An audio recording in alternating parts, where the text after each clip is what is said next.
Materiał powstał dzięki wsparciu patronów. Dołącz do tego grona na patronite.pl/Czaban robi raban. Stawiając mi kawę na portalach Buy Coffee lub Subpi, stawiasz na niezależne dziennikarstwo. Linki znajdziesz w opisie.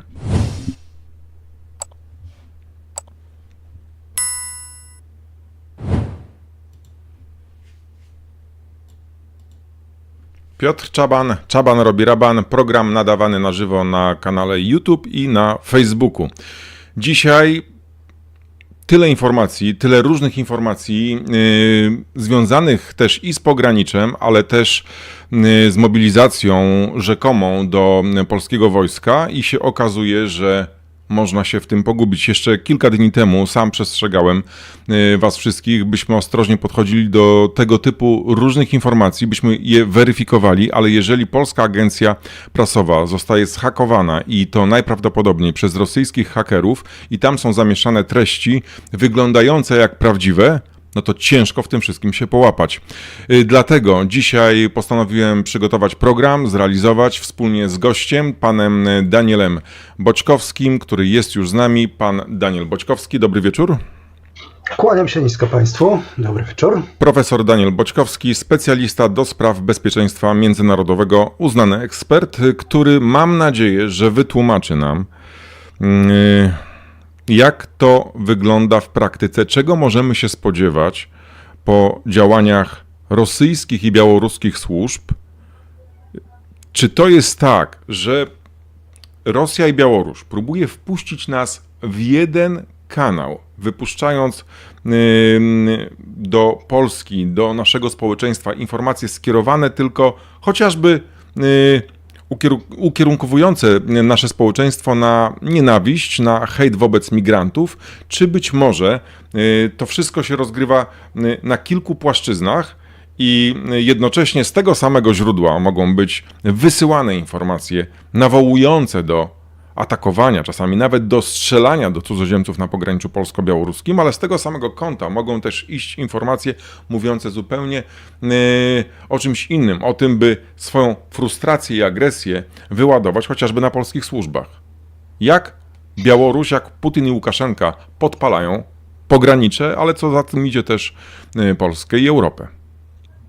Oj, podpalają. Podpalają i to, co jest najciekawsze, to bez problemu moglibyśmy tutaj te dwie twarzyczki podmienić na Stalina i na Ponomarенkę, cofnąć się do lat 20. i 30. XX wieku, zobaczyć pogranicze w ogniu, zobaczyć, co robił KOP, zobaczyć, co robiły radzieckie służby, jak wchodziły, jak infiltrowały grupy społeczne, jak przygotowywały i wprowadzały swoich agentów w przeróżne struktury, czy to struktury polskie, czy lokalne struktury białoruskie, czy też ówczesne środowiska żydowskie, po to, by doprowadzać do konfliktów, siać dezinformację, wysyłać agentów, doprowadzać do zamachów, zabójstw, napadów na pociągi, co tylko sobie jeszcze wymyślimy. To wszystko już było. To nie, więc, no bo przypomnijmy, nawet właśnie pan teraz mówiąc o tym, panie profesorze, no to przywołał mi w pamięci też tłumaczenia zbrodni w Jedwabnem. No bo Żydzi współpracowali z Rosjanami. Trzeba było się zemścić. To jeszcze, żeby było ciekawiej, to jest kolejna odsłona, no bo to jest odsłona z 1939 roku, gdzie rosyjska i radziecka propaganda weszła bardzo mocno w te struktury znowu, na zasadzie rozpracowywania ludzi, gdzie korzystała z ogromnej ilości wcześniejszych kanałów, które posiadała. No przecież w końcu jakimś cudem pojawiły się te wszystkie bramy triumfalne. Skąd nagle w Polsce pojawiły się fotografie Mołotowa, Stalina i paru innych ludzi, co jakiś sklep był ze zdjęciami przywódców, prawda, sowieckich, które wisiały na tych wszystkich bramach. No nie było takich sklepów, ale skoro to wszystko było, no to wiadomo, że to było w taki czy w inny sposób przygotowywane, aranżowane. Później, ponieważ wiedziano doskonale, bo jeszcze wcześniej konfliktowano, skłócano wszystkich, wcześniej doprowadzano do takich napięć także wśród różnych na przykład polityków białoruskich. Bardzo mocno grano na podział, głęboki podział pomiędzy Polakami, Białorusinami, napuszczając wzajemnie. Środowiska żydowskie także, bo wykorzystywano te środowiska komunistyczne, KPB, Białorusi, KPP, one też były zinfiltrowane, też działały. To wszystko miało rozwalić nas wewnętrznie, doprowadzić do właśnie takich kryzysów, doprowadzić do tego, żeby dokładnie w godzinach próby nastąpiło załamanie. W tym momencie tą godziną próby, do której przygotowywano się, no to był atak w 1939 roku, kiedy liczono po prostu, że te ruchy rzekome, społeczne, wyzwoleńcze, narodowo-wyzwoleńcze, one też zostaną skierowane w oddziały KOP-u wycofujących się żołnierzy. No i to był ten jeden z procesów. Potem użyto tego do działań tych dywersyjnych na naszym kierunku w latach 39-41, też skutecznie wykorzystując wszystkie możliwe konflikty i podsycając te konflikty, bo ich było bardzo dużo. Rosja i Związek Radziecki perfekcyjnie zawsze wykorzystywał to granie tymi konfliktami. Inna sprawa, że no niestety Polska z tamtych czasów to też była Polska, która w ten czy w inny sposób wygenerowała masę napięć. Tym bardziej łatwo było Rosjanom to zrobić. I kiedy weszli Niemcy, to znowu weszli na jeszcze inne, nazwijmy to, pogranicze, no ale weszli w miejsca, w których te wszystkie wcześniejsze problemy rozżarzyły się za sprawą Rosjan, bo Rosjanie uwielbiali zrzucać na każdą ze stron, kto gdzie, z kim współpracuje, kto donosi. Najlepiej, żeby to na przykład byli Żydzi, no bo to było najskuteczniejsze. Z kolei dla Żydów wrzucano inne informacje. Straszano wszystkich razem. I to wszystko działało. To naprawdę działało. Ja widziałem bardzo, bardzo wiele dokumentów z tamtych czasów, jak to pracowano, jak każdy region, każde miasteczko było rozpracowane, jak były donosy przygotowywane, jak te donosy zbierano, bo to też jest to, co pamiętałem, mówimy, kiedyś była książka Szanowny Panie Gestapo, prawda, o donosach, ale te donosy na Gestapo wcześniej były donosami na NKWD i sąsiedzi na sąsiadów w ten czy w inny sposób z różnych przyczyn donosili, jeszcze nawet pamiętając jakieś tam kłótnie, prawda, o miedzę z okresu międzywojennego, a może nawet wcześniej. Więc znowu i Niemcy, i Rosjanie nas wewnętrznie w ten sposób rozwalali. Wtedy były donosy, wtedy były notatki, listy. Teraz mamy internet i nowe możliwości. Fenomenalne urządzenie. To jest fenomenalne urządzenie. Nowe możliwości wnik, tak. Tak, bo ono zapewnia dużo większą takie poczucie bezkarności, bo większość tych donosów trzeba było napisać ręcznie. Co oznacza, że jak ktoś zgarnął te donosy, to na upartego, przechodząc sobie po wsi i widząc gdzieś tam różne notatki albo gdzieś kogoś czyjś podpis, mógł odtworzyć, kto ten donos w końcu napisał. Jak było wiadomo, na kogo donosi i za co, to też można było zobaczyć mniej więcej, czyj to sąsiad z zamiedzy, czy nie z zamiedzy to działał. Dzisiaj mamy tą bezkarność, plus dzisiaj mamy narzędzia, bo tak naprawdę internet stał się najwspanialszym narzędziem do wszelkich operacji psychologicznych. One były od zawsze. Od kiedy istnieje człowiek i od kiedy człowiek, czy to już kijem, maczugą, mieczem, toporem, a potem wszystkimi innymi narzędziami okładał się wzajemnie i walczył ze sobą, to kluczem zawsze było pokonanie też tej psychiki przeciwnika. Stąd wszędzie, we wszystkich możliwych opisach z tamtych czasów znajdziemy agentów, a to Brandenburgii, a to krzyżackich, a to szwedzkich, elektoralnych, carycy Katarzyny, Piotra Wielkiego, jakieś tam agentów, prawda, których na Lipków przesyłali Tatarzy czy Turcy i my cały czas. To wszystko polegało na skłócaniu wewnętrznym, na działaniach, na wędrówkach tych ludzi, na opłacaniu tych ludzi w miastach, żeby, prawda, po karczmach siedzieli i opowiadali różne rzeczy, siali tą propagandę, tą dezinformację, no bo jak można było sprawdzić? No, szło to w lód, a lud potem w karczmach to powielał i skutki tego w taki czy w inny sposób można było potem zobaczyć. Więc znowu to nie jest nic odkrywczego. To znaczy najfajniejsze było to, że postęp techniczny to ułatwił. Pierwszy taki skok, no to jest czas papieru, druku, kiedy już można było wiele informacji powielić. Drugi taki skok, no to był czas telegrafu. Jeszcze nie radia i telewizji, ale telegrafu, tego, że można było pewne informacje wysyłać przeróżnie. To był czas, kiedy gazety zaczęły działać i one się opierały na telegrafie, ale też można było wtedy wysyłać różne fałszywe informacje. Też wtedy działano w ten sposób, aby już wpływać na gazety, na opinię publiczną i tak dalej. Później pojawiło się radio, które dało potęgę bezpośredniej informacji i dezinformacji, bo to jest klucz. No przez tyle lat komuny udało się wszczepić wielu Polakom miłość do Związku Radzieckiego, tę braterską miłość i mało kto w zasadzie, no tutaj zwłaszcza na pograniczu, no w szkołach nie zawsze się o tym mówiło, co wydarzyło się w Katyniu. Zawsze Rosjanie, bracia, Słowianie i bez tego internetu, ale korzystając właśnie tak jak pan profesor... Tylko ci bracia Słowianie to nam tak, przyszli w 1939, potem przyszli w 1944, w 1944 przyszli i wrócili, a jak wracali, to byli gorsi niż jak szli, co nawet raporty wojewodów tutaj z całego tego regionu wskazują. W międzyczasie zaczęli wymianę ludności i zaczęli wywozić, prawda, przymusowo tu Białorusinów, tu Polaków i tak dalej. Potem zaczęli nam granice ustawiać tak, jak się chciało i nagle ktoś się dowiadywał, że jest po drugiej stronie albo też coś się stało. Potem wpływali na relacje ogólnoludzkie, bo stacjonowali tutaj. W międzyczasie komuniści budowali swoją siłę wpływu. Pamiętajmy, że... I w tym wszystkim, o czym pan mówi, co było prawdą, oni umieli się tak odnaleźć, że my ich pokochaliśmy. Przez kilkadziesiąt lat sączenia tej propagandy... O rany boskie. Znaczy, tak. 4 pancerni i pies. A nie, dobra, 4 pancernych ja najpierw przeczytałem, potem sobie obejrzałem. To przyznaję się bez bicia, było trochę inaczej. Natomiast 4 pancerni mieli jeden ciekawy aspekt.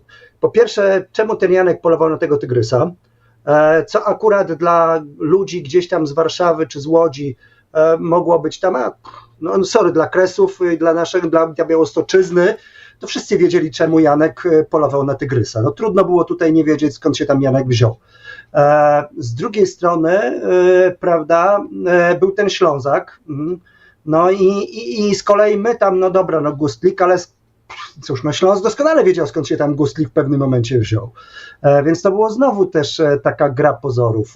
Znaczy gra pozorów, do której ludzie inteligentni, mający dostęp do jakiejś wiedzy, mogli te pozory odczytać właściwie, ale ludzie, którzy nawet doznali piekła ze strony Rosjan. Nawet jak moja babcia, która była na wygnaniu, która urodziła się na Syberii, która dostała naprawdę w kość od Rosjan, no później... Ona dostała w kość od NKWD bardzo często, prawda? A żeby przetrwać, musieli jej pomóc Rosjanie, lokalci. Czy to lokalni Rosjanie, czy to dawni zesłańcy z lat 30., byli chłopi, kołchoźnicy rozparcelowani, czy ktokolwiek inny. W wielu wypadkach część z tych ludzi pomagała, inna pilnowała i donosiła. Więc ci ludzie na zesłaniu, oni przetrwali też dzięki lokalnym społecznościom, a jednocześnie system tępił i ich, i wszystkich innych. Więc ci ludzie wynieśli w większości wrogość do systemu jako takiego i do władzy. Albo strach, kompletny strach. Albo strach, ale trudno było też do wszystkich Rosjan, bo dzięki Rosjanom przetrwali. Rosjanom, Kazachom, Uzbekom, Tadżykom nie dało się bez tego. Nie dlatego, że robili coś wielkiego, nie wiem, chleb znosili i tak dalej, tylko w momencie, w którym trzeba było, to nauczyli jak przetrwać, jak kraść, jak oszukiwać, jak ten system działa. To pozwoliło przetrwać. Jeżeli bym sięgał po filmy, które dużo ciekawiej nas zaprogramowały, to moim zdaniem, ponieważ kwestie białoruskie nigdy nie doczekały się swoich filmów za bardzo, ale kwestie ukraińskie tak.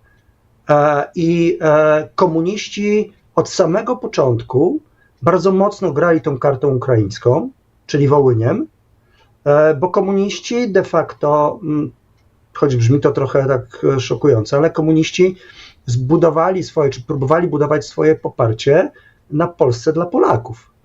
Tej Polsce, gdzie już miało nie być mniejszości. Tej Polsce, gdzie nie będzie Ukraińców, Białorusinów, gdzie wszyscy, prawda, będą Polakami, oczywiście tymi specyficznymi Polakami, tymi już prawdziwymi socjalistycznymi, ale Polakami. I tutaj trzeba przyznać, że ten mit i te granie na Wołyniu za sprawą wszystkich tych filmów, za sprawą tego, co się działo na terenie Bieszczad, za sprawą tych naszych westernów, Mistrza Kalenia, Uny w Bieszczadach i tak dalej, myśmy wprogramowali, pewnie z błogosławieństwem Federacji Związku Radzieckiego, myśmy wprogramowali w siebie ten podział, który jest do dzisiaj. On cały czas jest jednym z głównych elementów, na których bazują dzisiaj Rosjanie i Białorusini, prowadząc operacje psychologiczne. Oni operują na tych kalkach. Po co są te podziały? Po co są te takie czasami ukryte, czasami bardziej wzmożone konflikty wewnętrzne, podsycane właśnie przez białoruskie czy rosyjskie służby? Czemu to służy? Bo tak działa nasz mózg. Nasz mózg działa w taki sposób, że przede wszystkim gromadzi informacje, które są dla niego kluczowe. Kluczowe są informacje, które w ten czy w inny sposób mogą zagrażać i te informacje, które w szczególny sposób budzą jakieś głębokie obiekcje, strach, zdenerwowanie. Bo to jest dla mózgu takie oznaczenie, prawda? Uwaga, to się może przydać. I w ten sposób w mózgu buduje się takie węzły pamięci, buduje się takie ścieżki dostępu. Ścieżki dostępu, na podstawie których później, używając informacji, dezinformacji i uruchamiając te wspomnienia, wprowadza się następny. Mózg mógłby rozpoznać to jako kłamstwo, ale ponieważ wcześniej ma zaprogramowane wiele rzeczy jako bardzo prawdopodobne, możliwe i uwaga, bo to jest bardzo ważne, to kolejne informacje przyjmuje dokładnie w taki sposób. Więc jeśli my przygotujemy pewne ścieżki, wytyczymy je i użyjemy ich, to jest duża szansa, że później przy operacjach takich psychologicznych, dezinformacjach w sieci, budowaniu określonego przekazu, za sprawą tych wcześniejszych osadzonych wspomnień i innych takich odczuć, uruchomimy określone procesy społeczne. I tutaj, co jest ciekawe, dokładnie w ten sposób zrobiono z granicą. Dokładnie w ten sposób Rosjanie i Białorusini zrobili z granicą. Tylko wykorzystali dużo więcej informacji niż nam się wydaje, bo to nie jest akcja, którą tam 2 czy 3 lata temu wymyślono. To nie jest nawet do końca akcja śluza, jak ją się opisywało. To jest dużo ciekawsza gra, dlatego że cofnąć musimy się, moim zdaniem, takim prototypem tego wszystkiego była wojna w Czeczenii. Dlatego, że wojna w Czeczenii, z racji tego, że Czeczeni bili ruskich, bardzo mocno spowodowała taką sympatię dla tego małego, bitnego narodu, który leje Rosjan. Co jest u nas zawsze zaprogramowane i my się cieszymy, jeżeli ktoś bije Rosjan, bo wiemy, że jak ktoś bije Rosjan, to jest wielka szansa, że za chwilę Rosjanie nie przyjdą do nas, bo będą gdzieś tam zajęci. Więc jest to jak najbardziej w naszym interesie. I Czeczenia to był pierwszy taki moment. Czeczenia złamana, Czeczenia podbita, to z kolei była parafraza także Rzeczypospolitej, która została złamana. I dlatego myśmy Czeczeńców przyjęli z otwartymi ramionami. To była pierwsza masowa migracja do Polski po upadku systemu sowieckiego i pierwsza jeszcze przed Unią, przed wszystkimi strefami Schengen i tak dalej. I rzeczywiście gotowi byliśmy przyjąć wtedy masę tych ludzi i bardzo wiele osób do nas przyjechało. Oni spotkali się z pomocą, próbowaliśmy im organizować szkoły. Przy okazji odpaliła się potężna przestępczość, bo wielu z tych ludzi po prostu z racji tego, że zajmowało się wojaczką, miało problem z znalezieniem dla siebie miejsca. No ale faktem jest, że Czeczeni byli taką wielką próbą. I Czeczeni nas zawiedli. Znaczy, zawiedli w ten sposób, że w pewnym momencie za sprawą między innymi Rosjan, bo to jest znowu kwestia tego, jak działała i kto działał na kierunku Budanowa i paru innych, Polska zobaczyła dwie rzeczy. Zobaczyła Dubrowkę, chociaż tutaj z jednej strony to były wdowy kaukaskie, więc to niekoniecznie byli Czeczeni, ale było łatwo tutaj stworzyć ten wzorzec, prawda? Kaukaz, Czarni, Czeczeni, wszystko jedno. Choć tu też Rosjanie jeszcze bardzo mocno pokazali swoją bezwzględność, no ale potem był Budionowsk i potem był atak na szkołę. I to dla nas był szok.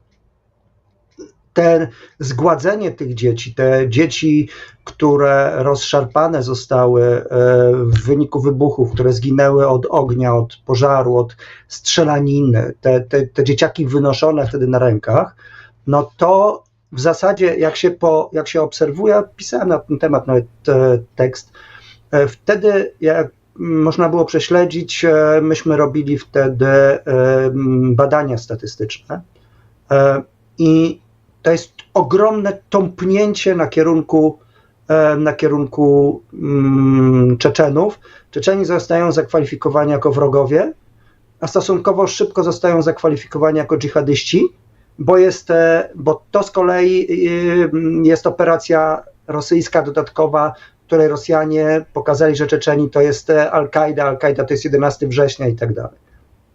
I dla nas był to szok. I myślę, że to był taki pierwszy potężny sprawdzian naszej gościnności i tego, co z tego wyszło. Bo odwróciliśmy się. I potem kolejne grupy Czeczenów, które jechały do Polski, spotykały się z naszą wrogością i mało tego, Czeczeni byli tymi pierwszymi uchodźcami de facto, bo często uciekały to rodziny, które wcześniej, prawda, nie chciały się podporządkować tym klanowi Kadyrowa i tego wszystkiego, co się działo.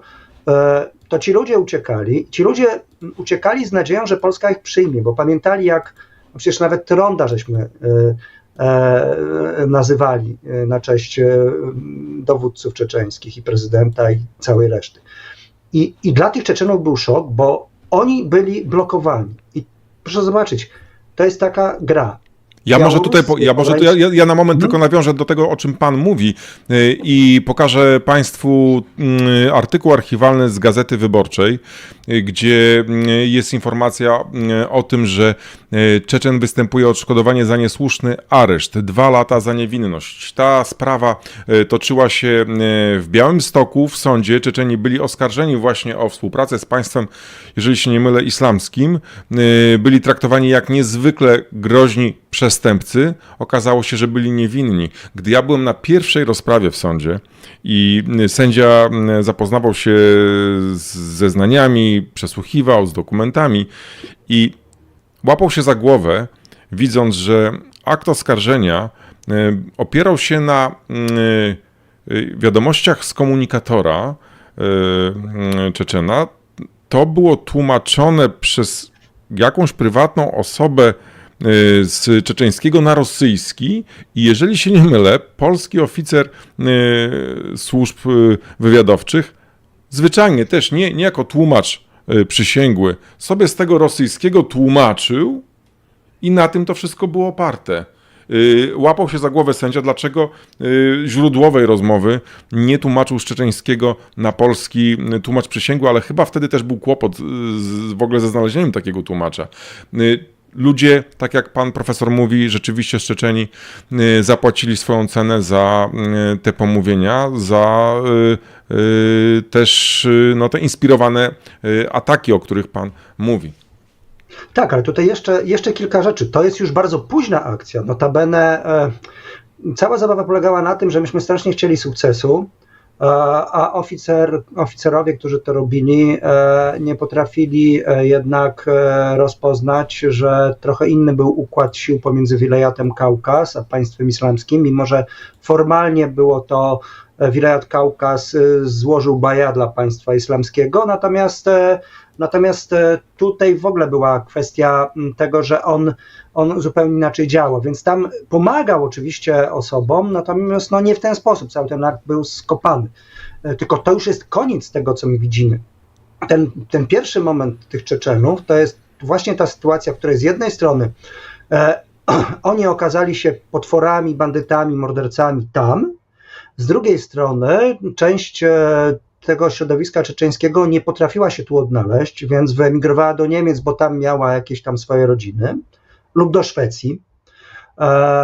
W Polsce w wielu przypadkach ci ludzie wzięli czynny udział w grupach przestępczych, bo mieli wiedzę, którą grupy przestępcze potrzebowały. I wykorzystywano Czeczenów z racji swoich umiejętności posługiwania się bronią, konstruowania ładunków wybuchowych itd. I rzeczywiście część tego środowiska czeczeńskiego wtedy tam była. Potem udało się trochę skanalizować, zwłaszcza tę dzieciarnię, tą młodzież czeczeńską, w ten sposób, że ci ludzie poszli w MMA. A więc była to jakaś taki sposób na to, żeby budować ten świat tradycji, bo świat tradycji czeczeńskiej to jest mężczyzna, który jest silny, który jest waleczny, który potrafi wszystkich ochronić. Ale dalej w Białymstoku mamy, bodajże tam niedaleko Alei Tysiąclecia Państwa Polskiego, miejsce, gdzie po prostu oni są odizolowani często od polskiej społeczności. Część tak, bo chce. Część dlatego, że oni z kolei nie chcieli odchodzić w przestrzeń, dlatego że zależało też im na tym. Czeczeni, ale to jest też chyba zadanie państwa polskiego, żeby jednak ta asymilacja przebiegała. Ale wchodzimy, tylko ta asymilacja będzie złamaniem ich tradycji klanowo-rodzinnej. Więc wbrew pozorom ta asymilacja w tym momencie będzie wymuszeniem działania, na które oni nie mają ochoty. I oczywiście część tych osób w taki czy inny sposób wychodziła z tej przestrzeni, uczyła się w różnych szkołach, wysyłała dzieciaki do szkół, wysyłała dzieciaki na różne zajęcia, próbowano się uczyć języka. To były różne problemy. Pamiętam, że na przykład Czeczeni mieli problem ze znalezieniem dobrego miejsca i dobrego wsparcia ze strony imama, bo powiedzmy ta struktura tatarska nie bardzo im pasowała. Oni są jednak tymi sunnitami dość rygorystycznymi i w Białymstoku próbowali tutaj między innymi na Hetmańskiej korzystać z tego domu modlitwy, ale z kolei były takie sytuacje, że tamtejszy imam, którego już nie ma, władał angielskim, polskim trochę i jeszcze jednym językiem. Oni władali tylko czeczeńskim i trochę rosyjskim i w zasadzie nie potrafili się dogadać, a tam też chodziło o taką sytuację, pamiętam sobie rozmawiałem z nimi, razem wszystkimi, że chodziło właśnie o to, żeby te relacje odbudowywać, bo Czeczeni... No trzeba dotrzeć do ludzi. Kobiety skarżyły się, że tych mężczyzn nie ma, a ta młodzież przestaje tej zasady podległości, tradycji i tak dalej uznawać. I że to jest problem, bo to może pójść nie wiadomo jaką stronę. Ale wydaje się, że imam Aleksander, który odprawia nabożeństwa między innymi też w Bochonikach, w jakiś sposób dociera też i do tej mniejszości w Białymstoku, bo... Ale to już jest która włada sam byłem świadkiem kilkakrotnie na cmentarzu Czeczeni właśnie mieszkający w Białymstoku brali czynny udział w pogrzebach ludzi, którzy tutaj umarli. Ale wróćmy może do tego podsycania... To jest inna grupa. To jest inna grupa. Rozumiem. Ale wróćmy może do podsycania tych konfliktów, tych kalek. No, jeszcze ja może tylko pokrótce przypomnę swoją historię taką z Anglii, gdzie po studiach pojechałem do pracy i Anglicy często, którzy mnie nie znali, ale słyszeli mój akcent, mieli mnie za nie wiadomo czy Polaka, czy Rosjanina i oni się mnie bali, bo to Rosja to zaraz może jakaś mafia rosyjska i nie trzeba nic specjalnie robić, tylko mieć inny akcent, może inne rysy twarzy, żeby ktoś w danym państwie pomyślał o tobie wrogo, przestraszył się ciebie, nie trzeba robić nic. I może wróćmy do tego pytania. Co jest takiego kluczowego w tym, żeby wywoływać te konflikty, żeby... I teraz przejdźmy może do tych wyborów do Europarlamentu, do tego, co się aktualnie dzieje, do tego cyberataku, do tego, co też i na pograniczu, co w sumie od 3 lat ma miejsce, ale przez ostatnie dni wszyscy znowu zwracają swoją uwagę na pogranicze, mówią o wrogich działaniach Rosji i Białorusi. Czy to, co się dzieje teraz, to jest w ogóle jakiś czysty przypadek, że to w tym właśnie momencie się dzieje? Czy to jednak ma związek z wyborami?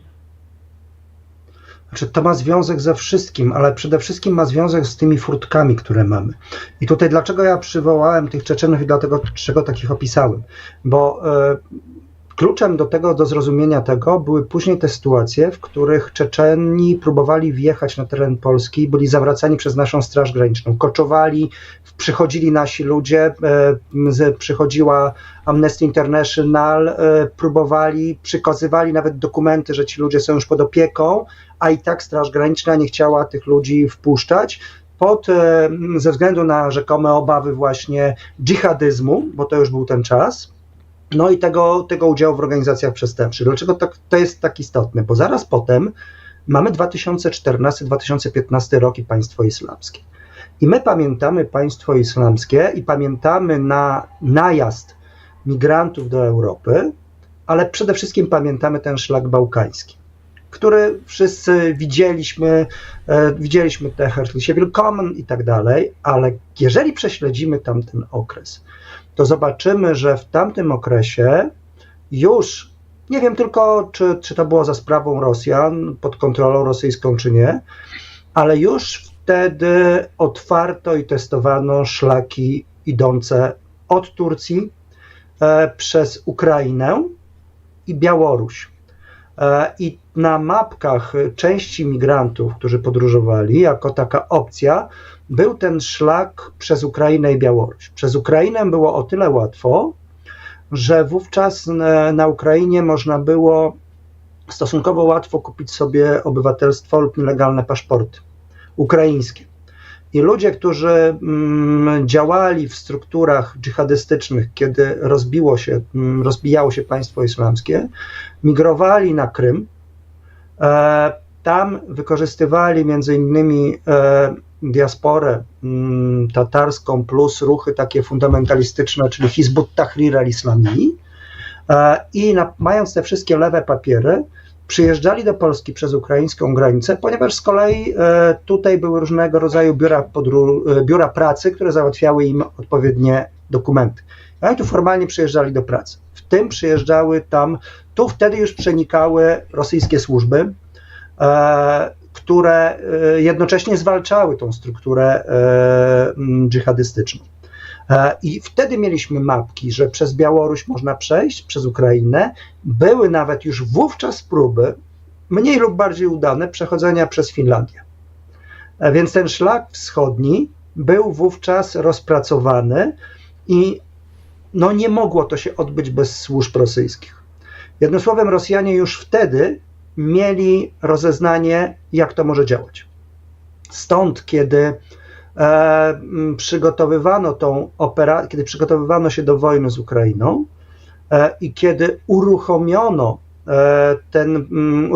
ten szlak wschodni, to uruchomiono go, pamiętamy zresztą, najpierw uruchomiono go na kierunku litewskim, bo Litwini jako pierwsi próbowali rozwiązywać to wszystko, ponieważ było troszkę łatwiej.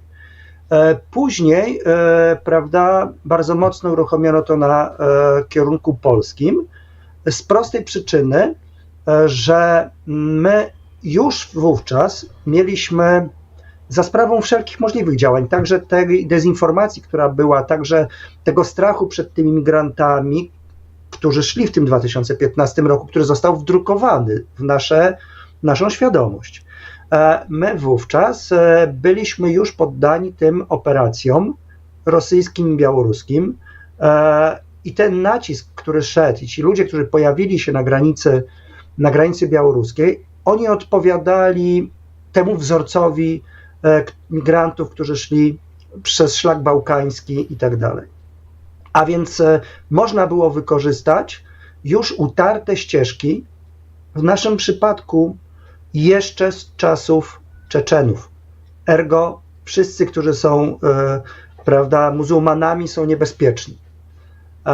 I tutaj kładziono ten nacisk, że oni są z krajów muzułmańskich i im większy był ten nacisk, im większa była ta frustracja, im bardziej była kompletnie położona narracja pomiędzy państwem a obywatelami, bo tak naprawdę to było do rozbrojenia wiele tych rzeczy.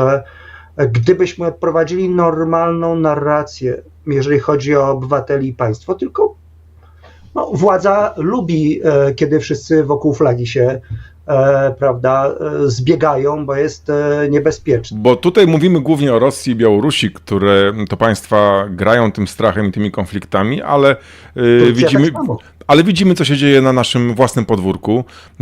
Jak Kaczyński o Tusku mówi, że jest niemieckim agentem, jak się okładają nawzajem strony, kto z tą Rosją, kto z Brukselą, kto z Niemcami. I to mamy taki własny kocioł u siebie. Tutaj jeszcze mówiąc o tym, jak ważne są te słowa, które wypowiadamy, ktoś z anonimowego konta pisze: Czaban, nie kłam, Czeczeni w Białymstoku poszli w MMA, dlatego by móc skutecznie działać w kryminalnym półświadku. I tak na przykład, i co ma powiedzieć Mamed Khalidow, który też oberwał za to, że jest Czeczenem, po takiej fali antyislamskiej, która się przetoczyła przez Polskę kilka lat temu. Ja nawet do niego zadzwoniłem. My się nie znamy, ale ja zdobyłem do niego numer telefonu i zadzwoniłem, zapytałem, czy może jako taki autorytet Czeczen, któremu się udało w Polsce, polski Czeczen, lubiany, czy może powiedzieć po prostu to, co każdy powinien wiedzieć, że ludzie są ludźmi, że chcą żyć, pracować. On, mistrz MMA, powiedział wprost, że on mimo wielkich chęci nie chce tego robić, bo po prostu tak oberwał, że nawet po jakiejś tam walce były gwizdy w stosunku do niego, bo on gdzieś na jakimś forum występował w Gdańsku podczas jakiejś debaty i powiedział właśnie też, żeby tak ludzi do morza nie wyrzucać tego Śródziemnego, bo umierają. I on za to oberwał. A tutaj ktoś właśnie też stara się też i naszą rozmowę wykorzystać do swoich celów, żeby kąsać. Ja chętnie powiem, część MMA bardzo możliwe, że niektórzy wykorzystują to, kiedy nie mają swojej szansy lub nie dostaną tej szansy, to idą tam, gdzie ktoś im tą szansę da, w tym także organizacje przestępcze, ale tak naprawdę... Ale czym to się różni też od polskich zawodników? Ja tylko powiem inaczej. Ja pamiętam jeszcze, znowu pójdziemy sobie do Białegostoku. W Białymstoku w centrum handlowym tym na Mickiewicza była przez wiele, wiele lat ścianka wspinaczkowa.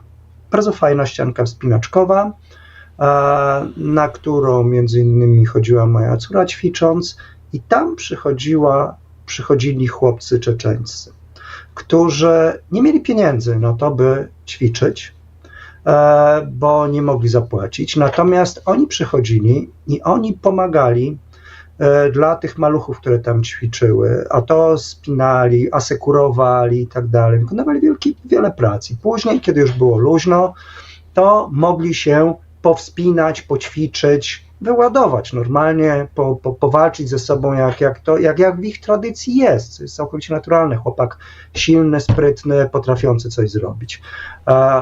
Czy gdyby mieli szansę, mogli pójść dalej? Pewnie tak. Jakie były ich losy? Nie wiem, ale nie sądzę, żeby akurat ścianka i ćwiczenia w Alfie były im potrzebne, żeby gdzieś przyłożyć komuś w szkole podstawowej, gdzie akurat uczęszczali. Po prostu to świat czyni z ludzi tych, kim są, a nie odwrotnie.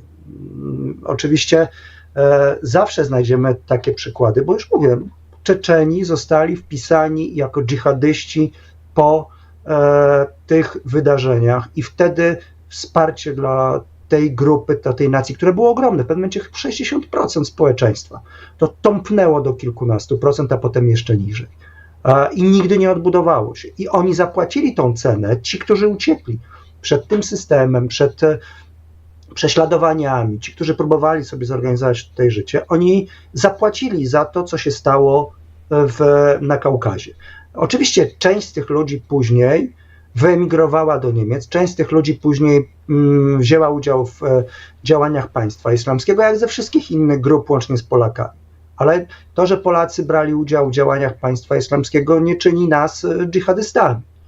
To teraz Dobra, wróćmy, może mniej, ale mimo wszystko. teraz wróćmy do tego, co się dzieje w Polsce, no bo tutaj też mówimy o tej granicy, ale ja przypominam, że jak białoruski agent będzie chciał wjechać, to wjedzie nawet na forum ekonomiczne do Karpacza i będzie przechadzał się między polskimi przedstawicielami polskiego rządu, co miało miejsce, gdzie wjechał właśnie taki agent białoruskiego KGB i został rozpoznany na zdjęciach przez białoruskiego opozycyjnego dziennikarza.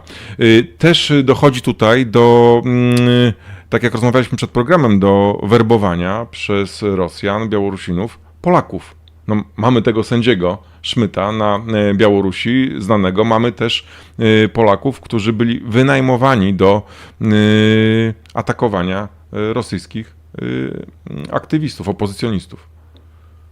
Służby radzieckie, inaczej służby carskie, radzieckie, rosyjskie, nigdy z Polski nie wyszły. Tak naprawdę pracują z nami, skromnie licząc, od Katarzyny albo i wcześniej. Cały czas pracują z nami, cały czas nas sprawdzają, cały czas uczą się, cały czas mają różne mniejsze lub większe sukcesy i cały czas też opisują nasze charaktery, znają nasze cechy, znają nasze wady, znają nasze zalety, nasze słabe strony w taki czy w inny sposób. I jest oczywiste, że one także nie odeszły w 1989 roku. Rozpad Związku Radzieckiego mógł osłabić działanie służb, ale tylko osłabić. Po pewnym czasie, prawda, odbudowało się znowu agenturę. W taki czy w inny sposób wpływało się na naszą rzeczywistość. Im bardziej zadaniowano, tym było im łatwiej. Pamiętajmy, że Jelcyn, rozwalając Związek Radziecki, Jelcyn rozwalił także służby, bo się ich bał. Bo Jelcyn wiedział doskonale, że służby, ta misterna praca służb zaowocowała w końcu tym, że Gorbaczow był pierwszym sekretarzem, bo tak naprawdę, jeżeli znowu cofniemy się troszeczkę, to pamiętajmy, że kiedy Gorbaczow zamknął oczka, to wprawdzie było to Andropow jako gensek był już człowiekiem służb. Za szybko zmarł, więc pozwolono przez chwilę Czernience pobyć tym gensekiem, ale zaraz potem przyszedł Gorbi. Gorbi był człowiekiem Andropowa i on robił dokładnie wszystko to, co zaplanował Andropow. A później Jelcyn, po prostu zdając sobie siły służb specjalnych Związku Radzieckiego, on przecież zburzył ten pomnik przy Łubiance, on bardzo mocno próbował osłabić służby, on tak naprawdę otwierał archiwa, robił to wszystko, by wybić tym służbom te kły. Nie udało się, no bo jedyny, który mógł mu zapewnić bezpieczeństwo, to był Jelcyn. Przepraszam, to był Putin. No i tak to szło.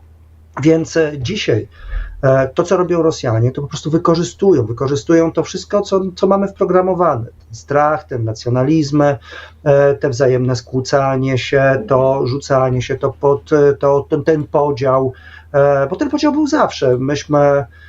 Myśmy, prawda, nawet na Białostoczyźnie, to starsi ludzie pamiętają, że zawsze był taki podział, że województwo należało, prawda, czy urząd wojewódzki należał do tych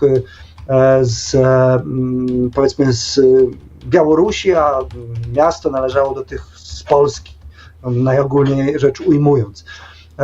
A te podziały były jeszcze głębsze i one są, bo jeżeli mówimy o tym, że rzucamy się do gardła, no to popatrzmy, jak się cofniemy do operacji, w której Trump zostawał prezydentem, to Rosjanie bez problemu potrafili jednocześnie pracować na kierunku, na kierunku tych, którzy byli za Trumpem i przeciwko Trumpowi, podujudzać obie strony.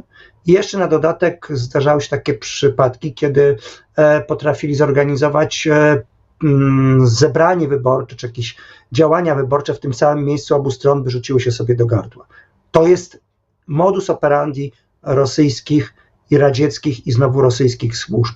Czyli robienie wszystkiego, by destabilizować ludzi, by rzucali się sobie do gardeł, by się kłócili, bo w tym momencie umieszczanie wszystkich agentów, w tym momencie wgrywanie tego, co chcą zrobić, jest bardzo łatwe. Więc to, że my się naparzamy, wyzywając się od ruskich i niemieckich agentów, jest tylko błogosławieństwem. Ja bardzo, będąc, nie wiem, agentem rosyjskiego wywiadu, bardzo byłbym szczęśliwy, bo to, że będziemy bluzgać na siebie, tylko ułatwi mi robotę, bo będę wiedział, jak spozycjonować jednych i drugich. A będzie to łatwe, bo ja potem będę wrzucał drobne rzeczy i będzie się to samo napędzało, bo taki jest nasz charakter. I i tutaj się szacuje, gdzie można zadać taki dobry cios. Granica była świetnym ciosem, a jednocześnie granica kompletnie Rosjanom nie wyszła, ponieważ ta granica była przygotowana na operację ukraińską. A my, mimo tego modułu, którym było Ukraińcy są naszymi wrogami, mimo tej pamięci, która chyba jest najgłębsza i najdłuższa, Wołynia podtrzymywanego przecież przez komunistów, mimo tych wszystkich działań, to myśmy zareagowali kompletnie niezgodnie z rosyjskim standardem. Nie potrafili nas zbriefować w tym jedynym momencie. To być może uratowało i nas, i Ukrainę. Bo gdybyśmy zareagowali tak, jak oczekiwali, czyli blokada granic, jakieś napady i tak dalej, no to w tym momencie doszłoby do jeszcze głębszego podziału, nie byłoby tej współpracy, nie byłoby pomocy, nie byłoby niczego. Ukraina zostałaby sama. I co ciekawe, Rosjanie odrobili tę lekcję i w pierwszych dniach użyli tych narzędzi. Bo jeżeli ktoś pamięta, to w pierwszych dniach, kiedy ludzie przechodzili przez granicę, Rosjanie zagrali dwoma kartami. Jedna to była karta taka, nazwijmy to nacjonalistyczna, i zaczęły się informacje, że oto w Przemyślu, prawda, jacyś młodzi ludzie zgwałcili dziewczynę. I co my widzimy? My widzimy kopię operacji z Köln z 2015 roku, kiedy Rosjanie właśnie po raz pierwszy na kierunku migrantów, którzy tam wtedy pojawiali się w tej przestrzeni, użyli tej akcji, użyli tej informacji o rzekomym zgwałceniu, co ciekawe jeszcze, prawda, tej Niemki z Rosji, o tym, że to właśnie banda jakichś tam czarnuchów zrobiła tam na ulicy, rozpętali histerię, uruchomili Niemców, a potem nawet uruchomili samego Ławrowa, no bo w końcu wykorzystali do tego stopnia tą akcję, że nawet Ławrow żądał przeprosin i wytłumaczenia tych działań, a okazało się, że to wszystko była jedna wielka, jak to mawiają Rosjanie, tufta i to była ściema, ale operacja była przeprowadzona perfekcyjnie. I przecież dokładnie tą samą operację powtórzono w Przemyślu. Ona nie wyszła, bo nie zareagowaliśmy tak, jak liczono, ale ona była opisana na to uruchomienie tej kaskady, że Ukraińcy znowu mordują, gwałcą polskie kobiety. A druga operacja, którą wówczas robiono, to była próba na wzbudzenia bardzo szybkiej nienawiści na uciekających tym samym kierunkiem studentów z krajów afrykańskich. A to było jeszcze lepsze, bo tu używano kodu z naszej granicy Białorusi i Polski. Tak, na granicy w Dorochusku spotkałem czarnoskórego piłkarza, który był znany w Ukrainie, ale gdy tam uciekał z uchodźcami w pierwszych tygodniach wojny, no to przeżył dość sporo, bo też był brany za takiego uchodźcę, który być może z Białorusi został przerzucony. Który z Białorusi, bo co zrobili Rosjanie? Rosjanie natychmiast wrzucili w przestrzeń informacyjną, że tak naprawdę uchodźcy z Białorusi, ponieważ dowiedzieli się, że można przejechać swobodnie, to przejechali na teren Ukrainy i teraz przechodzą przez przejścia graniczne. I w ten sposób z pełną premedytacją uderzyli w tych wszystkich studentów, których masa studiowała na Ukrainie, ze wszystkich możliwych krajów z Bliskiego Wschodu i Afryki. I oni naprawdę solidnie oberwali, ale nie udało się Rosjanom do końca tego sprowokować. To były takie dwie wielkie akcje, bardzo ciekawe, w których właśnie używano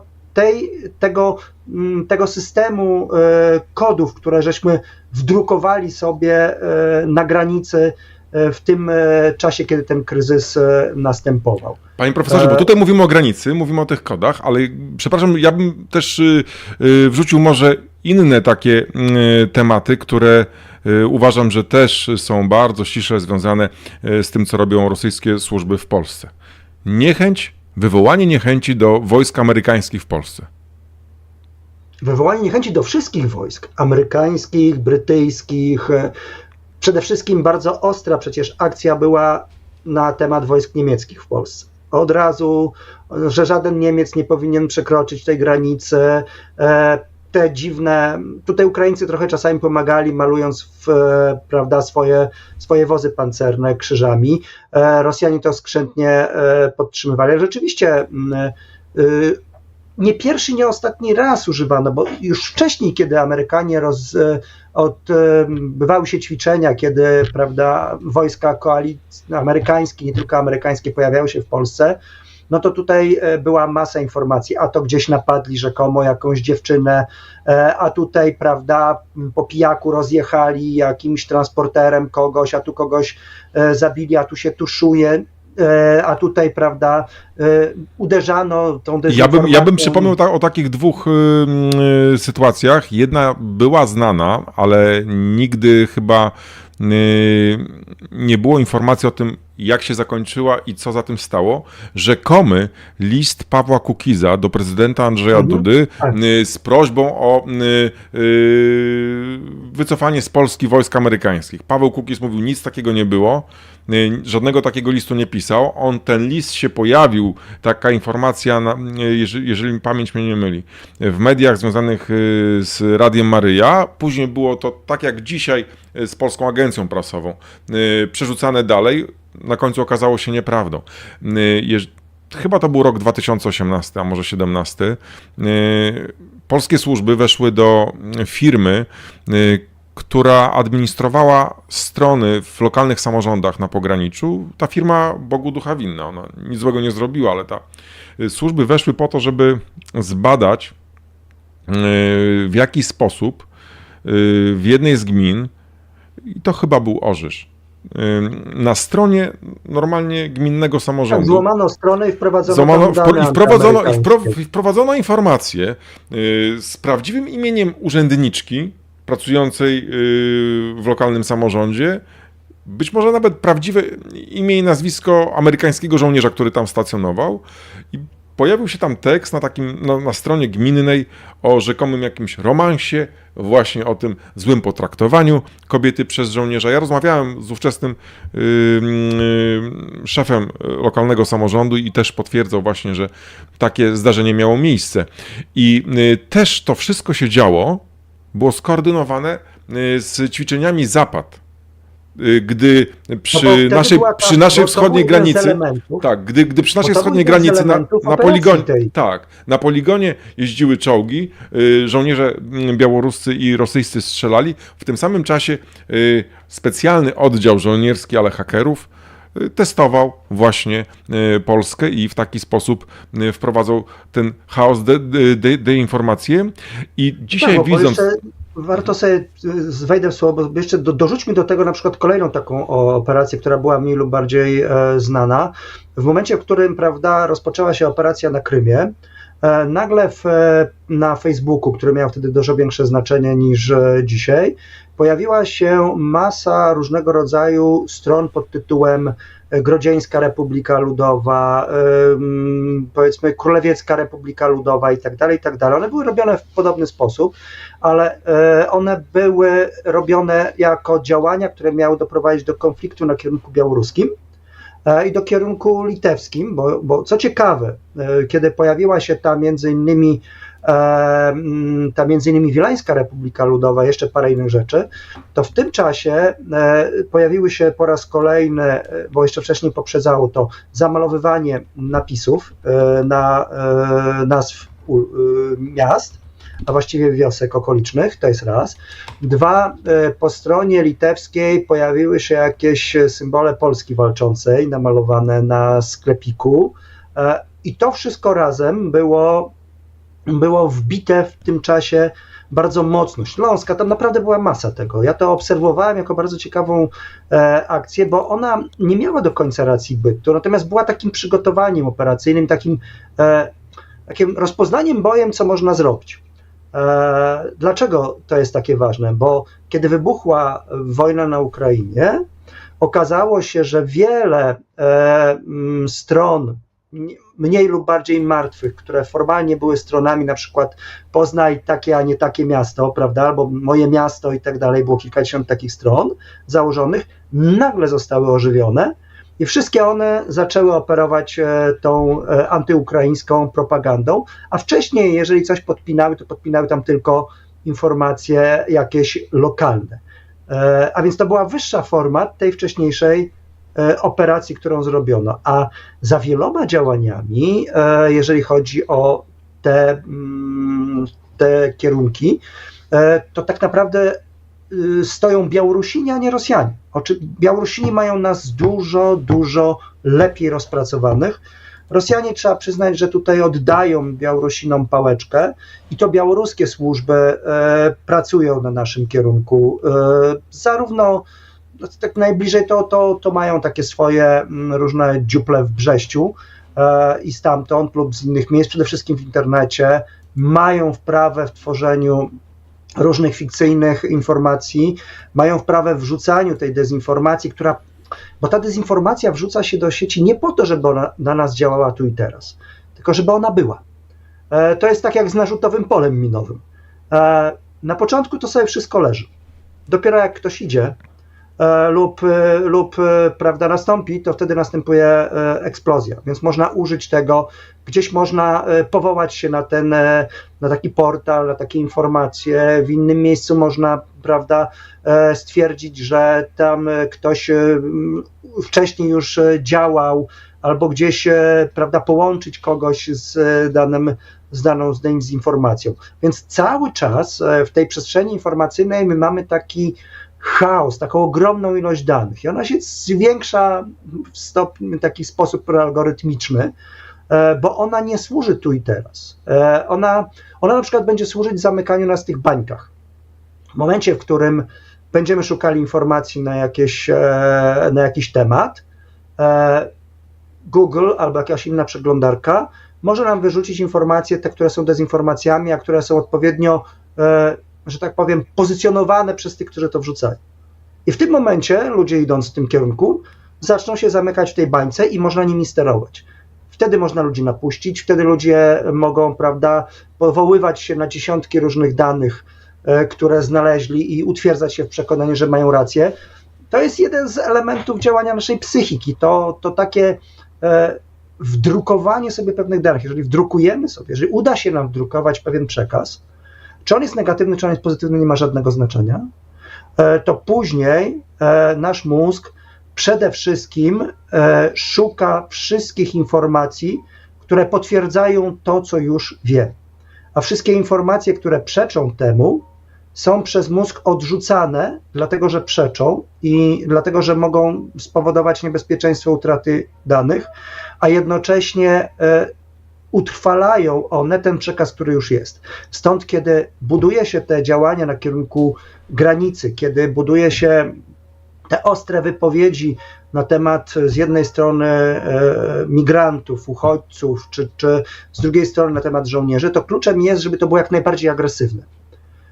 Bo im bardziej jest to agresywne, tym bardziej utrwala się w naszej pamięci, ponieważ mózg jest selektywny i większość informacji odrzuca. I tutaj panie profesorze, pan mówił o tym, że to jest przygotowane, może czasami na jakieś późniejsze akcje, ale jeżeli właśnie chodzi o granicę, to w mojej ocenie to odpalenie tego, co już do tej pory udało się wypracować w nakręcaniu tej nienawiści, może nastąpić lada dzień.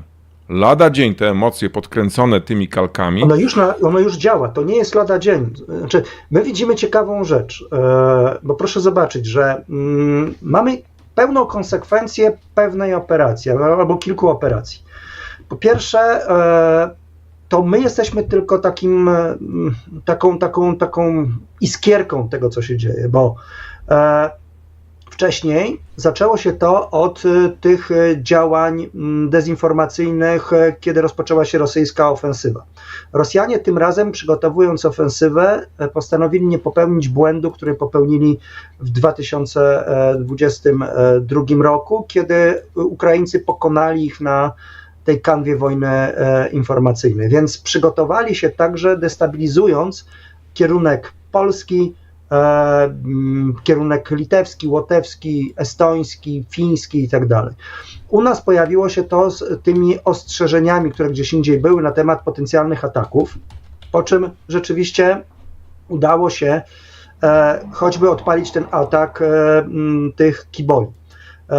Potem pojawiły się informacje na temat tych podpaleń.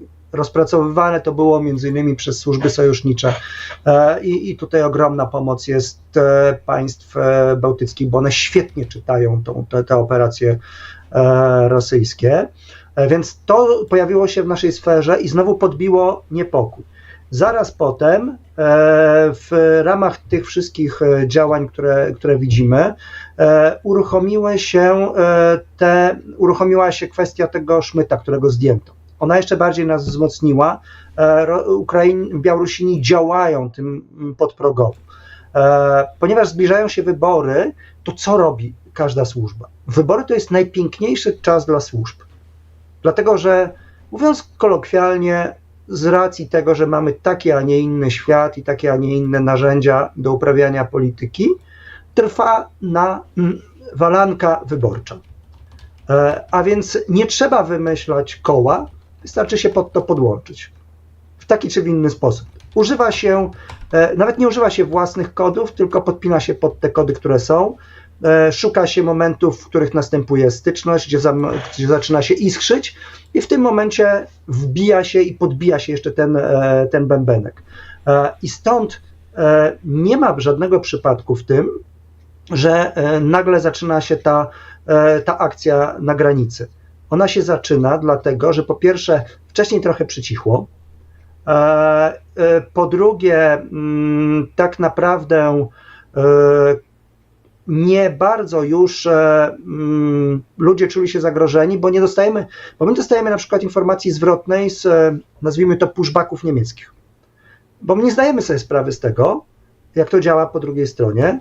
Zdawalibyśmy sobie sprawę, gdybyśmy śledzili fora tych różnych podróżników, którzy są zawracani właśnie na tej granicy niemieckiej, kombinują, jak jeszcze tam się przebić i jak zapłacić, bo ich dowieźli, prawda? Oni zapłacili kasę, a Niemcy Znaczy akurat o tym, że na mocy prawa tak zwanego dublińskiego są zawracani cudzoziemcy do kraju, w którym na początku złożyli swoje wnioski azylowe.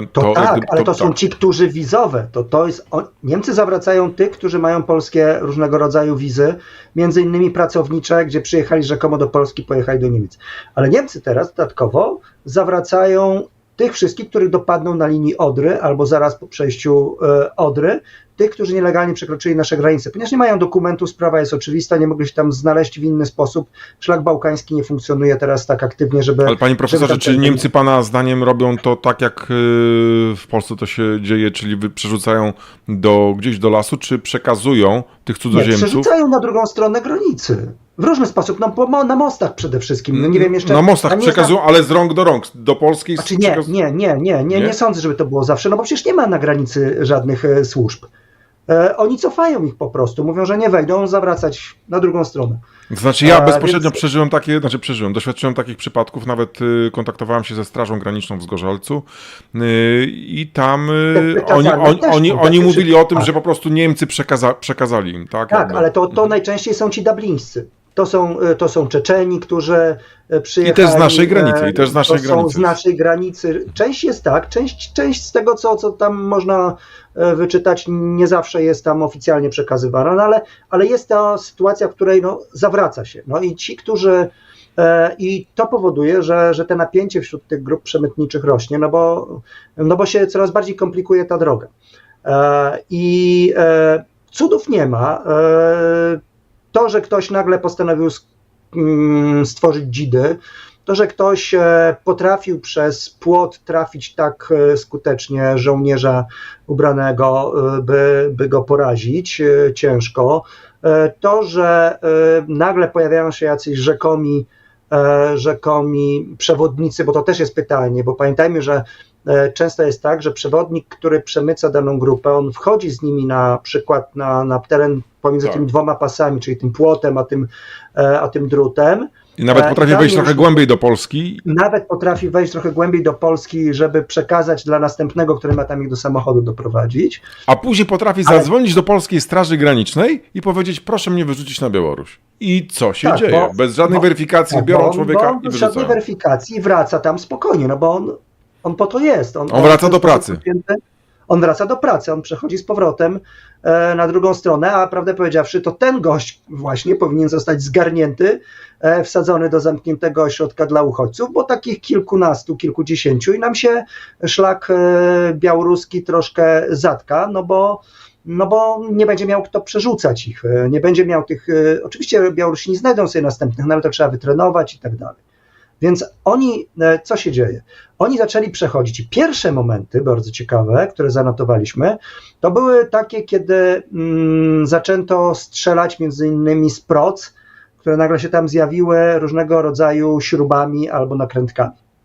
No raczej, kurczę, nie ma sklepu metalowo-drzewnego na granicy, więc by wejść w posiadanie tych wszystkich śrub, no trzeba było się przygotować i tym strzelano do pograniczników.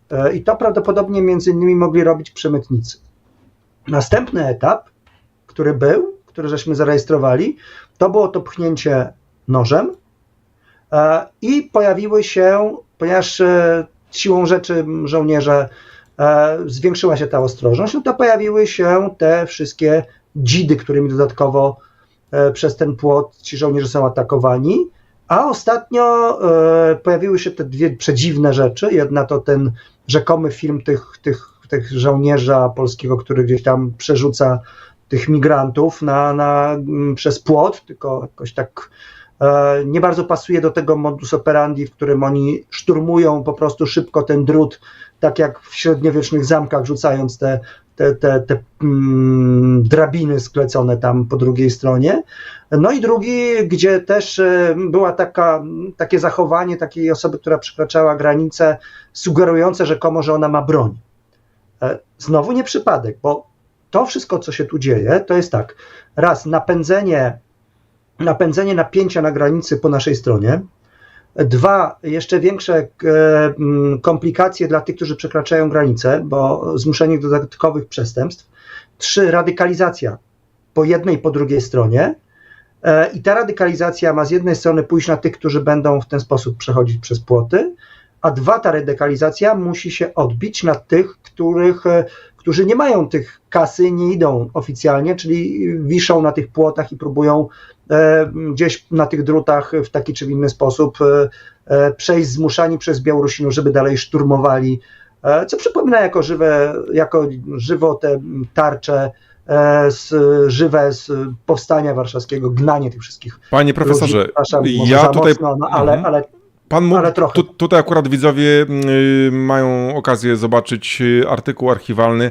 z 5 listopada 2021 roku. Dziennik Gazeta Prawna informuje, właśnie cytuję słowa ówczesnego ministra obrony Błaszczaka, próba strzału z pistoletu sygnalnego i uszkodzenie ogrodzenia przez służby białoruskie. Takie informacje o tym, że Białorusini gdzieś strzelają ponad głowami polskich funkcjonariuszy, pojawiały się w trakcie trwania stanu wyjątkowego. Także to wszystko jak gdyby... Na to się trochę uodporniliśmy. To, powiedzmy szczerze, Białorusini mieli nas świetnie rozpracowanych, bo pamiętajmy, że Straż Graniczna ma doświadczenie. Doświadczenie w działaniach policyjnych, nazwijmy to może nie tłumienia zamieszek, ale ma doświadczenie, jak to wygląda w realu. Żołnierze wyciągnięci z poligonów, oni są szkoleni do czego innego. Więc oni są szkoleni także, żeby mieć odruchy dotyczące tego, jak znajdują się pod ostrzałem. I to bynajmniej nie jest odruch padnij, nakryj się, prawda, i udawaj, że cię nie ma, tylko odpowiedz ogniem w kierunku potencjalnego wroga, jeżeli jesteś zagrożony. Więc to też były próby uruchomienia tych procedur, tylko one nie wyszły, więc tym razem widać wyraźnie, iż kluczem do uruchomienia potencjalnie procedur odpowiedzi ogniem, czy jakichkolwiek działań odwetowych z naszej strony, są właśnie te ofiary. Ci żołnierze trafieni nożem z proc, ci żołnierze, którzy są w taki czy inny sposób ranni, no bo to w sposób naturalny budzi wśród tych ludzi, którzy stoją po drugiej stronie płotu, a nie mogą nic zrobić, frustrację, która może w końcu gdzieś w jakiś sposób eksplodować, a przecież tego oczekuje Białoruś i Rosja. Oni marzą o tym, żeby ktokolwiek spróbował strzelić, nawet z korkowca. Już Tutaj po drugiej stronie okaże się, że to jest właściwa kula.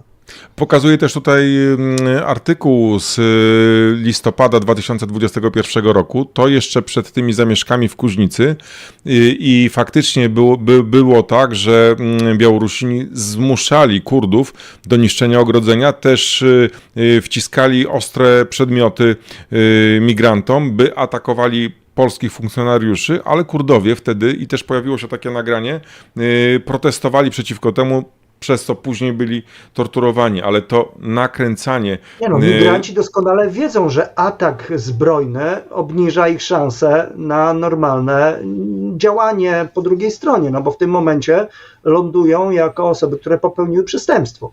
Więc nawet jeżeli coś się dzieje, to nie ma szansy na potencjalny ośrodek otwarty, tylko lądują w ośrodku zamkniętym jako ci, którzy forsowali, niszczyli, zagrażali życiu żołnierzy i tak dalej. Więc no to jest zupełnie inny nawet charakter czynu.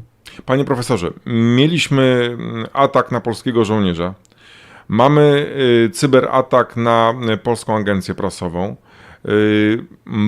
Przez to też mamy też i takie bardziej zdecydowane i radykalne wypowiedzi polskiego premiera, który mówi o tym, by żołnierze sięgali po zdecydowane działania na pograniczu. Nie mogą. Nasze przepisy są takie, a nie inne i to jest najgorsze, że wpuszcza się tych żołnierzy w pułapkę. Ale co, ja chciałem pana zapytać, z czego możemy się spodziewać jutro, pojutrze?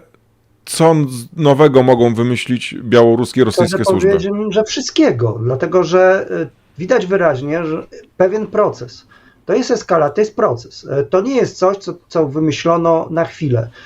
Podbija się pałeczkę, eskaluje się to, przede wszystkim eskaluje się przestrzeń wirtualną. Bo tak naprawdę to, co znowu odpaliło się w przestrzeni wirtualnej, te właśnie nawoływania wszelkiej maści do atakowania albo migrantów, albo do tego, że ci żołnierze zaraz coś zrobią, odpalono. I to nie jest przypadek, bo to jest wzorcowy przykład rosyjskiego modus operandi. Jednym słowem, skłóć jak najbardziej ludzi ze sobą. Co może być następne? Wszystko, bo tak naprawdę mówię, dzisiaj czy wczoraj widziałem taki moment, w którym ktoś udawał prawdopodobnie, że posiada broń. Dlaczego? Dlatego, żeby zmusić z kolei do odpowiedzi, bo on był na tym pasie między płotem, a tym drugim płotem, tym z drutu kolczastego. Więc po pierwsze, musimy ustalić, kto to robi, bo założenie, że to wszystko robią migranci, którzy nagle się... Ja przepraszam, ja się tak, panie profesorze, uśmiecham, ale tam widać chyba synek albo córeczka na pana czeka za drzwiami. Spokojnie, to nie ma problemu. Więc cała zabawa polega na tym, że my nie mamy pojęcia, kto tam działa. Ja twierdzę, że spokojnie to wszystko to mogą być także białoruscy czy rosyjscy agenci, oficerowie służb specjalnych, bo musimy zrozumieć, że rosyjski oficer czy rosyjski operator służb specjalnych to nie będzie, kurczę, tylko i wyłącznie Rosjanin. Oni mają całe... On nie przyjdzie na pogranicze w mundurze z medalami, z wizytówką. Mało tego, oni mają wystarczające kontakty z milicjami syryjskimi, z którymi współpracowali.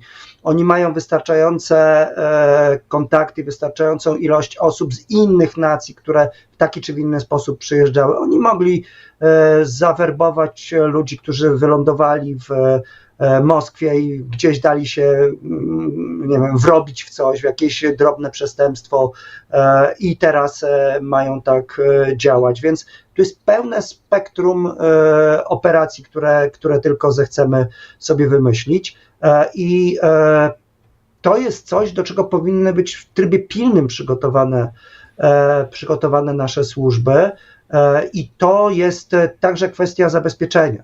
To jest to, o co słusznie się pytali ludzie, dlaczego na przykład ja wiem, że to może nie mundurowe, nie umundurowanie, no ale dlaczego na przykład tym żołnierzom nie wydać przyłbicy, jakby chronić ich. W końcu mamy także przecież zapasy tego wszystkiego, co używa policja do tłumienia zamieszek. Nie wszystko może oznaczać, że jest wygodnie w tym chodzić, ale są miejsca, gdzie przynajmniej posiadając przyłbice czy jakieś inne części, można być bezpiecznym. Tak samo jest to kwestia kamizelek. Ale tutaj mówimy o tym, co już się dzieje na pograniczu. A czy w inny sposób można naciskać takiego Łukaszenkę i Putina, żeby powstrzymali te swoje działania na pograniczu?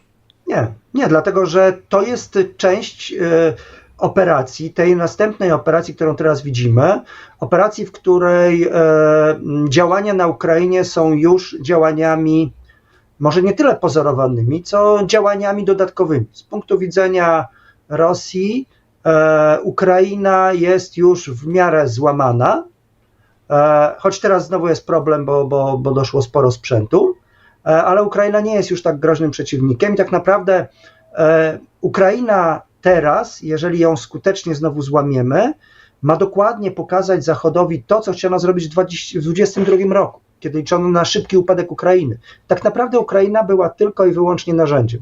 Była młotkiem, którym Putin chciał przyłożyć w głowę NATO, by NATO uznało, że ten układ bezpieczeństwa na terenie Europy ma być zupełnie inny. I tutaj widać było wyraźnie, o co chodzi.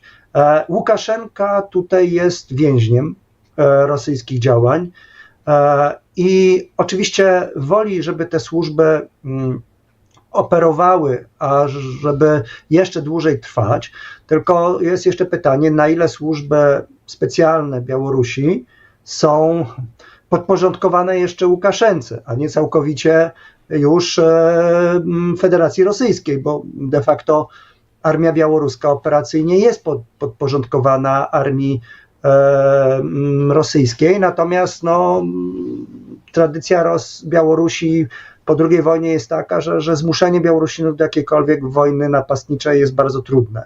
Ale służby specjalne to jest zupełnie inna bajka, to są ludzie, którzy cały czas współpracowali i którzy na tym kierunku naszym są świetnie przygotowani. Pamiętajmy, że to oni całe lata przyjeżdżali, tu rozpracowywali opozycję, sami montowali się jako opozycja, sami pracują w tych strukturach, sami właśnie organizują, wyszukują przy pomocy służb ludzi do werbunków. Stąd najczęściej Ukraińcy są werbowani przez Białorusinów, a nadzoruje tym wszystkim powiedzmy jakiś oficer gdzieś z Mińska czy z Moskwy. Natomiast na samym dole tego są polskie grupy przestępcze i różnego rodzaju ludzie, którzy chcą kasę, bo to jest łatwy zarobek. Więc tutaj nikt nie zmieni tej sytuacji. Raczej jesteśmy świadkami tego, że Rosjanie i Białorusini, odbudowując to, co padło im po 2022 roku, uruchamiają znowu całe zasoby, które udało im się zamontować. Właśnie po to, by rozpocząć tą wojnę kognitywistyczną, bo to wszystko, co widzimy, to jest przede wszystkim wojna nakierowana na nasz umysł. Chcą nas wewnętrznie jeszcze bardziej skłócić, doprowadzić do jeszcze większych konfliktów, a jednocześnie wzbudzić tą taką już, właściwie teraz to chyba taką nienawiść do wszystkich, do całej klasy politycznej, bo to też jest ważne, bo w tym momencie można zacząć akcję pod tytułem, to może znajdziemy kogoś innego. A to też jest podobne do działań Rosjan. A niezależnie od tego strach i jeszcze raz strach. Bo cały czas bombardowani jesteśmy tym, co to nam Rosjanie zrobią. Im bardziej im wdepniemy na odcisk, tym bardziej ostro się z nami postępuje, bo teraz już przekroczyliśmy Rubikon. I my, i Rosja. Widać wyraźnie po tych działaniach Sikorskiego, po ograniczeniu możliwości poruszania się dla personelu ambasad, po ostrych działaniach na kierunku rosyjskim, po tych odpowiedziach, po tej permanentnej wojnie, która jest teraz toczona w cyberprzestrzeni, bo o ile tutaj jest jeszcze gorąco, to w cyberprzestrzeni mamy permanentną teraz wojnę z Federacją Rosyjską, bardzo ostrą, i to nie tylko jest PAP, ale też wiele infrastruktury krytycznej. Mało tego, mamy jeszcze też właśnie tą wojnę w przestrzeni informacyjnej. Musimy ją wygrać, ale żeby ją wygrać, to musimy odbudować zaufanie. Znaczy, że przekaz od na przykład struktur władzy musi budzić zaufanie. No właśnie chciałem pana zapytać. To jest najważniejsza rzecz, do której Rosja chce nie dopuścić. Czego pan w takiej sytuacji oczekiwałby od liderów nie tylko partii politycznych, które mają w Polsce władzę, ale również od liderów partii opozycyjnych? Jak powinni się w tej sytuacji zachować? Czy jest możliwe, żeby w obliczu takich poważnych działań, jakie prowadzi Rosja i Białoruś w Polsce, żeby wszyscy ci politycy z różnych obozów podali sobie ręce i mówili jednym głosem, a nie naparzali się? Nie mam złudzeń. To nie jest kwestia nawet tego, że my będziemy sobie podawać ręce, co tego, że pamiętajmy, jak mocno jesteśmy spenetrowani, jak mocno działają wszystkie wzmacniacze, jak silnie się na naszym kierunku pracuje i ile jest już źródeł, które można, że tak powiem, przeciągnąć tym prętem po kracie i zaczną rezonować. A politycy słuchają się tych, którzy najgłośniej krzyczą, bo to jest ich żelazny elektorat. A tych, którzy najgłośniej krzyczą, można zamknąć w bańkach i skutecznie na siebie napuszczać, jednocześnie zmuszając polityków do określonych działań, bo dzisiaj politycy są zakładnikami po prostu internetu, przestrzeni tej medialnej, słupków i paru innych rzeczy. Ja pamiętam, ojejku, bardzo, bardzo dawno temu, nie powiem, jaki był tytuł książki, trochę takiej futurystycznej, w której ludzie w ramach tego, że uczestniczyli powiedzmy, głosowali w ramach programów telewizyjnych, show, czy kogoś ukrzyżować, czy nie. I takie pytanie właśnie, coś w rodzaju osób głosowania, czy ma ktoś zginąć, i to było na zasadzie, każdy miał ten przycisk przed telewizorem i mógł zagłosować. I tak to wygląda teraz. 20 lat temu, czy ponad 20, czytałem to, ale do dzisiaj mi staje przed oczyma właśnie to, że my jesteśmy światem, który poszedł dużo dalej, bo wówczas to były tylko programy telewizyjne i przyciski. A dzisiaj wszyscy mamy nie tylko przyciski, ale wszyscy tworzymy ten program telewizyjny. No tak. Można to wykorzystywać do siania dezinformacji, do wzniecania podziałów. Mam nadzieję, że tą dzisiejszą audycją, tym programem udało nam się zrobić coś przeciwnego, wytłumaczyć ludziom, przynajmniej po części, jak te mechanizmy podziałów działają, na czym zależy Rosji i Białorusi, skłócając nas, i mówi pan, że nie wiadomo, czego można spodziewać się jutro i pojutrze, i trudno się na to wszystko przygotować. Znaczy, przygotować możemy. Ja tutaj mogę tylko zaapelować do tych, którzy oglądają, czy będą potem słuchać, że kluczem do tego, by stać się odpornym, jest świadomość. To jest tak jak z tym, co robią Rosjanie, jest tak jak z atakami terrorystycznymi. Te działania, ta dezinformacja, to jest taki terroryzm medialny, ale w którym my wszyscy jesteśmy statystami, już nie ma widzów.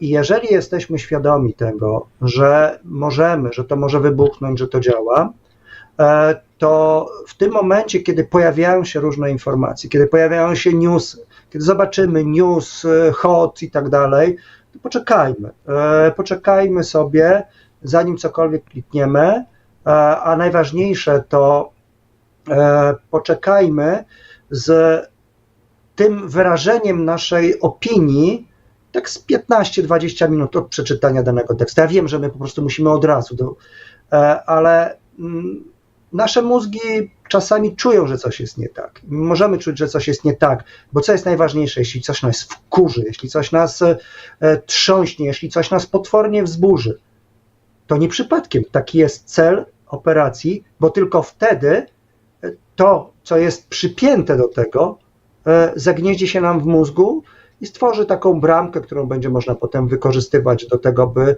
sterować nami jak pacynkami podświadomie. Przerażający obraz, ale prawdziwy i dziękuję jeszcze raz, panie profesorze, za te wiadomości, za też te ostrzeżenia. Profesor Daniel Boćkowski, ekspert, specjalista do spraw bezpieczeństwa międzynarodowego, Uniwersytet w Białymstoku, w programie Czaban robi Raban na żywo. Dziękuję, panie profesorze, i mam nadzieję, że jeszcze będzie okazja spotkać się z panem. Kłaniam się nisko. Dziękuję bardzo. Dziękuję również wam, drodzy widzowie, za obecność. Mam nadzieję, że z przyjemnością i z uwagą wysłuchaliście tego, o czym mówił pan profesor. Ja tylko przypomnę, że te programy mogę realizować dzięki wsparciu moich patronów, do których całkiem niedawno dołączyła pani Krystyna Kilde i pani Małgorzata Szczecina. Dziękuję wam wszystkim. Życzę dobrej i spokojnej nocy. Nie wiadomo, co może wydarzyć się jutro. Nie spodziewaliśmy się, ja się nie spodziewałem dzisiaj ani wczoraj tego, że takie informacje sfejkowane pojawią się w polskiej agencji prasowej. Na szczęście służby działają, Ministerstwo Obrony Narodowej też wystosowało szybko komunikat. Koordynator służb specjalnych Jacek Dobrzyński, pochodzący z Białegostoku, również zareagował na Twitterze. Odczekać, tak jak mówił pan profesor, 15-20 minut, przemyśleć, postarać się zweryfikować. A do tego, jak weryfikować te informacje, myślę, że powrócimy w programach na żywo, bo już ustalam gości, którzy będą mogli podzielić się wiedzą i doświadczeniem właśnie w tym temacie. Spokojnej i dobrej nocy. Pozdrawiam. Ten materiał powstał dzięki wsparciu patronów. Dołącz do tego grona na patronite.pl/Czaban robi Raban. Stawiając mi kawę na portalach Buy Coffee lub Subpi, stawiasz na niezależne dziennikarstwo. Linki znajdziesz w opisie.